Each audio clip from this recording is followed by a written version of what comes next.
Давно это было, в те годы, когда гремела слава о Сечи Запорожской. Били казаки турков до татар, защищали южные рубежи родного края от врагов разных. А приходила старость, оставались на жительство в широких степях украинских.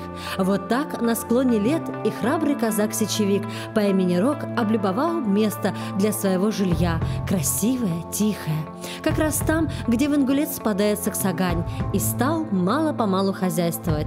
А поскольку лишился казак в одном из боев правого глаза, то и прозвали его в народе Кривым. Кто не проходил мимо его дома, обязательно поворачивал в сторону Рога. Бывало, возвращаются чумаки с Крыма, куда по соль ходили, спросит кто-нибудь, а не заглянуть ли нам к Кривому Рогу?